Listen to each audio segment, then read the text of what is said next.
dat geregtigheid 'n kenmerkende deel van wie ons is, moet wees. Dis ons merk op die wêreld. Oral waar ons gaan, bring ons geregtigheid saam. Trouwens, dit behoort die kerk te wees wat die voortou neem. Welkom by die Sepcast, die plek waar ons geliefde stories op hulle koppe draai, waar ons kyk na wat die geskiedenis dalk oorgesien het en waar ons nuut ontdek en saam groei. As jy na die geskiedenis kyk, sien jy dit telkens. Geloofsgebaseerde bewegings het dikwels in die kern gestaan van groot sosiale hervormings, veral in die moderne geskiedenis. Dink aan die 19de eeu, die afskaffing van die slawehandel, die hervorming van kinderarbeidwette, universele stemreg. Dit was alles inisiatiewe wat in baie gevalle begin is deur Christene. Jy weet, toe ons nou in Suid-Afrika was in Maart en April en ek en Natasha die voorreg gehad het om in Zimbabwe by die Wiekvalle rond te loop en 'n ou staan by 'n ou soos David Livingstone se standbeeld en die ontsettende respek wat daai mense, die burgers van daardie land nog steeds vir 'n ou soos hy het.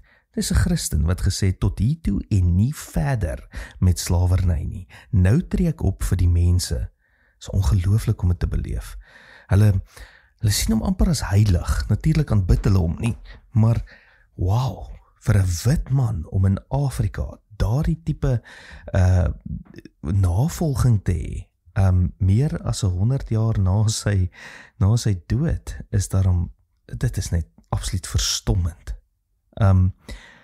En selfs meer onlangs, ek bedoel in die 1950s en 60s, net in Amerika, die grootste sosiale veranderinge het gekom uit die burgerregte beweging onder leiding van Martin Luther King Jr. Toe hy opgestaan het om van sy drome te praat, het hy die Bybel in die een hand gehou en die Amerikaanse grondwet in die ander. Christene was nog altyd in die hart van hierdie veranderinge.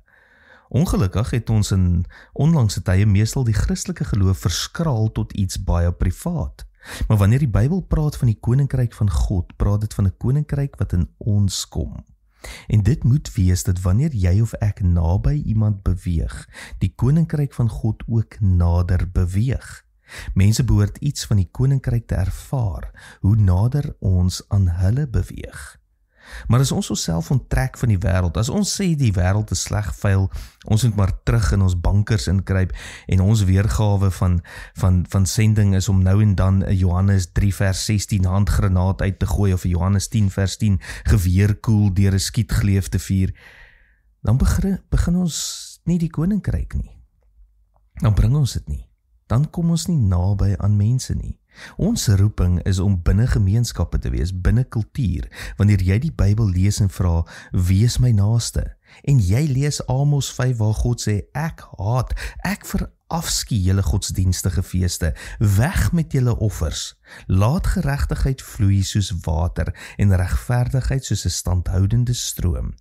Dit is om aan God se kant te wees, waar geregtigheid en regverdigheid vloei. Jy doen dit in jou huis, in jou buurt, in Afrika, in Kambodja, waar ook al jy is. Geregtigheid en regverdigheid hoort saam.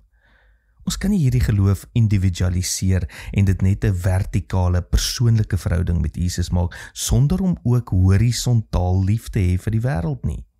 Vir broers en susters wat niks het nie. Dit is geloof. Om te gee vir hulle, om seker te maak ons maak 'n verskil en om te weier om ons geloof te privatiseer soos 'n maatskappy wat net wins maak vir sy aandeelhouers. Die hemel is hier, ons moet dit net uitleef hier op die aarde. Dit doen ons deur ons netwerk hier in SA Gemeente. Tot môre, mooi loop.